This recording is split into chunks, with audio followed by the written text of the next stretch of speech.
Hello student, आपका स्वागत है एकमी क्लासेस के यूट्यूब चैनल में। आज हम फिर से लेकर के आ गए हैं आपके लिए 2025 में होने वाले बोर्ड एग्जाम के लिए इंपॉर्टेंट क्वेश्चन आंसर। पहला वीडियो कल हमने रिलीज किया था जिसमें लेसन 1 के सारे इंपॉर्टेंट क्वेश्चन दिए हुए थे आंसर के साथ, और आज दूसरा लेसन से हम लोग देखेंगे कि कितने मार्क्स के क्वेश्चन आते हैं, किस किस तरह के क्वेश्चन आते हैं। तो पहले हम लोग देखते हैं कि दूसरा लेसन है कौन सा। तो हमारा दूसरा लेसन है अम्ल क्षारक एवं लवण। इस लेसन से कुल 7 अंक के क्वेश्चन इस बोर्ड के एग्जाम में आपसे पूछे जाएंगे। क्वेश्चन इस प्रकार से होंगे: 1 अंक वाले 2 क्वेश्चन होंगे, 2 अंक वाले 1 क्वेश्चन होंगे और 3 अंक वाले 1 क्वेश्चन होंगे। तो सबसे पहले 1 अंक वाले जो क्वेश्चन 2 आपसे पूछे जाएंगे उसके बारे में हम डिस्कस करते हैं। तो 1 अंक के जो आपसे क्वेश्चन पूछे जाएंगे वो क्वेश्चन इस प्रकार के हो सकते हैं। जैसे आपसे पूछा जा सकता है कि प्लास्टर ऑफ पेरिस का सूत्र बताएं। तो प्लास्टर ऑफ पेरिस का सूत्र यहाँ पे आपको दिख रहा होगा, लिखा हुआ है CaSO4 × ½ H2O। आंसर। दूसरा सवाल आ सकता है धोवन सोडा का रासायनिक सूत्र बताएं। तो धोवन सोडा का रासायनिक सूत्र होगा Na2SO4 × 10H2O। बेकिंग सोडा का रासायनिक सूत्र तो ये होगा NaHCO3। ये 3 क्वेश्चन है। इसके अलावा भी कुछ क्वेश्चन है 1-1 मार्क्स के जो आ सकते हैं 2 क्वेश्चन में। इसके अलावा जो क्वेश्चन आ सकते हैं वो पूछ सकता है कि डॉग के पौधों की प्रकृति क्या होती है। तो ध्यान रहे, डॉक एक पौधा होता है और जिसकी प्रकृति होती है क्षारकीय। दूसरा सवाल पूछ सकता है आपसे पीएच स्केल में P किस चीज का सूचक है। तो पीएच स्केल में जो P होता है वो शक्ति का सूचक होता है, क्योंकि P एक जर्मन शब्द है जिसका अर्थ होता है पुषांश, और पुषांश को हिंदी में जो बोलते हैं वो है शक्ति। अगला क्वेश्चन हो सकता है कि हमारा शरीर कितने से कितने पीएच परास के बीच कार्य करता है। आंसर होगा 7.0 से 7.8। फिर आपसे पूछा जा सकता है कि हमारे शरीर में कौन सा अम्ल उपस्थित होता है। आंसर होगा हाइड्रोक्लोरिक अम्ल। उसके अलावा आपसे क्वेश्चन पूछा जा सकता है कि हमारे दांतों का जो इनेमल होता है, जो ऊपरी परत होता है, जिसको हम लोग दंत वल्क भी कहते हैं, तो वो किस चीज़ का बना होता है। तो आंसर होगा कैल्शियम फॉस्फेट का बना होता है।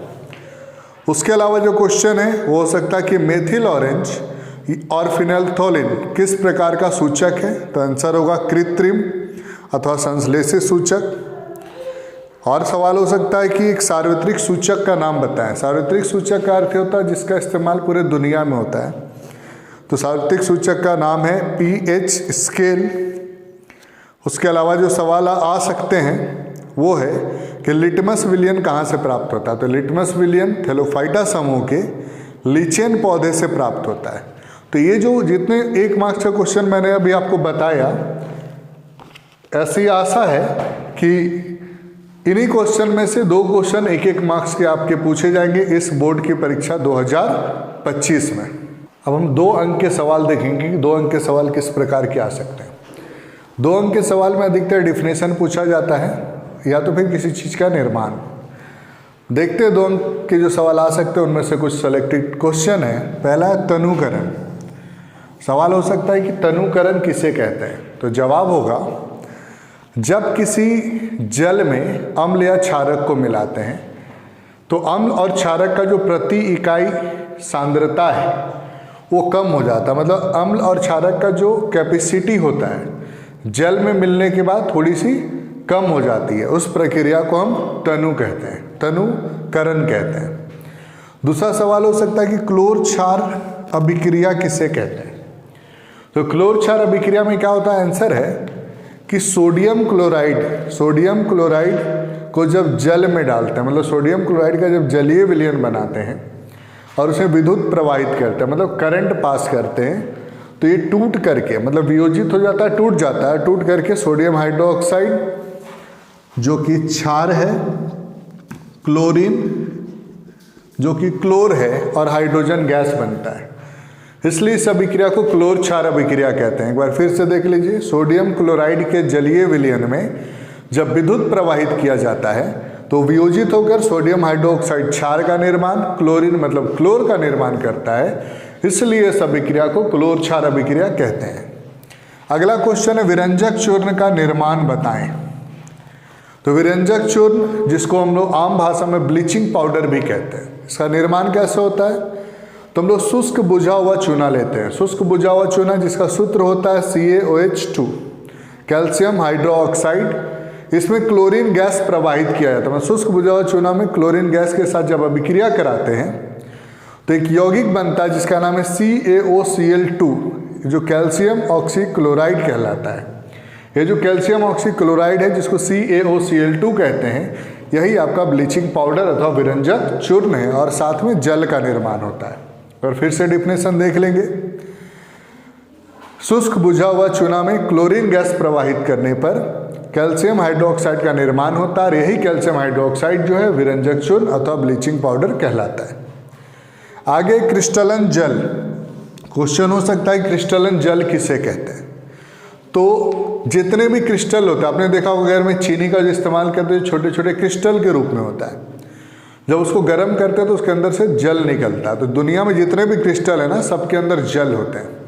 तो क्रिस्टल के अंदर जो जल होता है उसी को क्रिस्टलन जल कहते हैं। अगर उसको डिफिनेशन बोला जाए, परिभाषा बोला जाए उसका, तो होगा कि लवण के एक सूत्र इकाई में जल के निश्चित अणुओं की संख्या को क्रिस्टलन जल कहा जाता है। फिर से सुन लेंगे, लवण के एक सूत्र इकाई में जल के निश्चित अणुओं की संख्या को क्रिस्टलन जल कहते हैं। अगला क्वेश्चन आपका आ सकता है पीएच स्केल क्या है? तो पीएच स्केल क्या है, अगर ये सवाल है तो जवाब होगा पीएच स्केल एक सार्वत्रिक सूचक है जिसका इस्तेमाल अम्ल और क्षारक की सांद्रता को ज्ञात करने में किया जाता है। मतलब कौन अम्ल में कितना पावर है, मतलब किस अम्ल में हाइड्रोनियम आयन कितना है, ये इसके माध्यम से हम जानते हैं। और जो पीएच स्केल में पी और एच है, इसका भी अलग अलग अर्थ है। पी जो है एक जर्मन भाषा का शब्द है जिसका मतलब होता है पुष्पांश और हिंदी में उसका मतलब होता है शक्ति, और जो एच है वो हाइड्रोनियम आयन को इंडिकेट करता है। अर्थात पीएच स्केल से हम हाइड्रोनियम आयन की शक्ति को मापते हैं। तो ये आपका 2 नंबर का क्वेश्चन था। इसी में से 2 नंबर का क्वेश्चन उम्मीद है कि इस बोर्ड एग्जाम 2025 की परीक्षा में पूछे जाएंगे। हम जानेंगे 3 नंबर के सवाल। जैसा कि हमने बताया था 3 नंबर का एक सवाल बोर्ड के एग्जाम में लेसन 2 से पूछा जाता है। तो पहला सवाल जो आपका हो सकता है इस बार के एग्जाम में, हो सकता है विरंजक चूर्ण का निर्माण और उसका उपयोग बताएं। तो विरंजक चूर्ण का निर्माण अभी कुछ देर पहले हमने बताया था, अगर फिर से हम देख लेते हैं। तो विरंजक चूर्ण को बनाने के लिए क्या करते हैं, कैल्शियम हाइड्रोक्साइड लेते हैं और क्लोरीन उसमें प्रवाहित करते हैं। क्या बनता है CaOCl2 प्लस H2O। मतलब शुष्क बुझा हुआ चूना पर क्लोरीन गैस प्रवाहित करने पर एक यौगिक का निर्माण होता है जिसको विरंजक चूर्ण कहते हैं, और उसका रासायनिक नाम जो है कैल्शियम ऑक्सीक्लोराइड और रासायनिक सूत्र जो है CaOCl2 होता है। ये इसका डिफिनेशन है कि बनता कैसे। लेकिन एक बात ध्यान में रखेंगे, डिफिनेशन के साथ साथ आपको ये समीकरण लिखना बहुत ही आवश्यक है। समीकरण यदि नहीं लिखते हैं तो आपके मार्क्स कट जाएंगे। साथ ही साथ इसका उपयोग पूछा तो हम सभी जानते हैं विरंजक चूर्ण को ब्लीचिंग पाउडर भी कहते हैं। इसका एक इस्तेमाल जो जल होता है उसको साफ रखने में किया जाता है। दूसरा इस्तेमाल किसी भी उद्योग में उपचायक के रूप में इसका इस्तेमाल करते हैं। तो 2 उपयोग पूछता है। पहला उपयोग क्या लिखेंगे कि जल को जीवाणु से मुक्त रखने के लिए। दूसरा उपयोग किसी भी उद्योग में एक उपचायक के रूप में।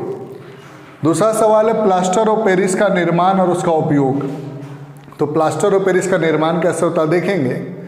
पहले डिफिनेशन लिख लेते हैं, बोल लेते हैं। डिफिनेशन क्या है, प्लास्टर ऑफ पेरिस के निर्माण के लिए जिप्सम आवश्यक है। तो जिप्सम को 373 केल्विन तापमान अथवा 100 डिग्री सेल्सियस तापमान पर जब गर्म करते हैं तो उससे जल का 1.5 अणु बाहर निकल जाता है और आधा अणु बचता है। मतलब जिप्सम का जो सूत्र होता है वो होता है आपका CaSO4 × 2H2O।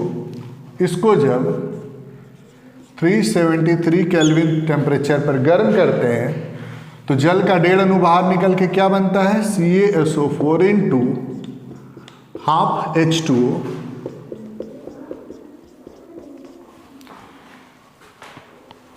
ध्यान से देखेंगे CaSO4 जिप्सम है जिसमें जल के 2 अणु हैं, 373 केल्विन तापमान पे गर्म किए, जल का 1.5 अणु बाहर निकल गया, आधा अणु बचा, मतलब सूत्र क्या बन गया CaSO4 इंटू हाफ H2O।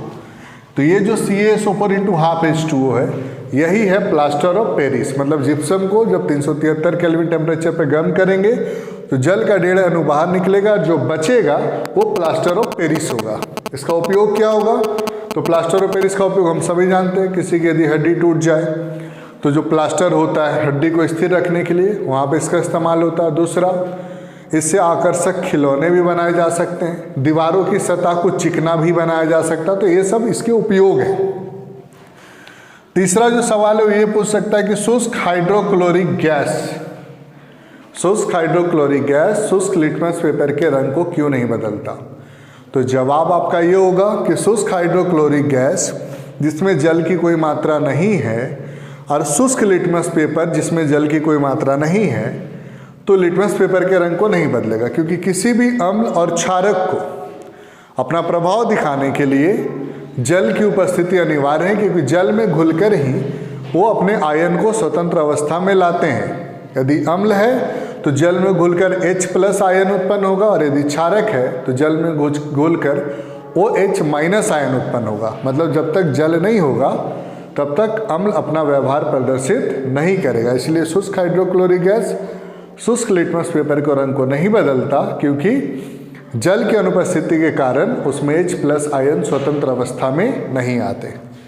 अगला सवाल है, आश्वित जल विद्युत का चालन क्यों नहीं करता जबकि वर्षा जल करता है? तो आश्वित जल का मतलब हुआ वैसा जल जो घर में मौजूद होता है जिसका pH मान 7 है, और वर्षा जल बारिश का जल।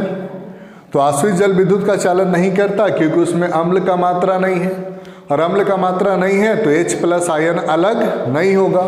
और वर्षा जल इसलिए विद्युत का चालन करता है क्योंकि बारिश जो वायुमंडल है उसमें बहुत सारी अम्लीय गैस है, और अम्लीय गैस जब बारिश होता तो अम्लीय गैस बारिश के पानी में घुल जाता है, और बारिश के पानी का pH मान 7 से कम कर देता है, मतलब अम्लीय बना देता है। अम्लीय होने की वजह से जल में घुलकर H+ आयन उत्पन्न होता है और विद्युत का चालन करता है। जो एक और सवाल है वो आपसे पूछ सकता है कि सूचक क्या है और ये कितने तरह के होते हैं? तो सूचक का डिफिनेशन होगा कि अम्ल और क्षारक की प्रकृति को ज्ञात करने के लिए हम जिस पदार्थ का उपयोग करते हैं उसे सूचक कहते हैं। सूचक सामान्यतः 2 प्रकार के होते हैं, एक प्राकृतिक सूचक और एक संश्लेषित सूचक। जो प्राकृतिक सूचक हैं प्रकृति द्वारा प्राप्त होते हैं, और जो संश्लेषित सूचक हैं वो मानव द्वारा निर्मित होते हैं। प्राकृतिक सूचक का उदाहरण है लिटमस विलयन, हल्दी, गुड़हल का फूल, और संश्लेषित सूचक का उदाहरण है फिनोल्फ्थेलिन और मेथिल ऑरेंज। तो इस प्रकार से 3 नंबर के सवाल आपसे पूछे जा सकते हैं। एक बात का ध्यान रखेंगे, जब भी कोई डिफिनेशन लिखेंगे जिसमें समीकरण लिखना हो, जिसमें इक्वेशन लिखना हो, तो लिखना अनिवार्य है, अन्यथा आपका नंबर काटा जाएगा। तो उम्मीद है लेसन 2 से जो आपके 7 नंबर के सवाल आने वाले हैं, 1 नंबर के 2 सवाल, 2 नंबर के 1 सवाल और 3 नंबर के 1 सवाल इसी में से आएंगे। इसलिए आपसे आग्रह है, रिक्वेस्ट है कि बढ़िया से इस वीडियो को देखें, अच्छे से इसको समझें। यदि किसी सवाल के जवाब में आपको कोई कन्फ्यूजन है, समझ में नहीं आया, तो कमेंट बॉक्स में कमेंट करें, और आप किस प्रकार का और वीडियो चाहते हैं, कौन कौन सब्जेक्ट का वीडियो चाहते हैं वो भी कमेंट करें। हमारा जो वीडियो है लगातार प्रत्येक दिन रात्रि को 9 बजे लगातार जारी होगा। एक आपसे विशेष आग्रह होगा कि इस वीडियो को अधिक से अधिक शेयर करें, अपने दोस्तों तक इसे पहुंचाएं, लोगों से इसे सब्सक्राइब करवाएं, ताकि अधिक से अधिक जो बच्चे हैं जो इनकी तैयारी पूरी नहीं हो पाई है वो इसका लाभ ले सके और अच्छे अंक प्राप्त कर सके। धन्यवाद।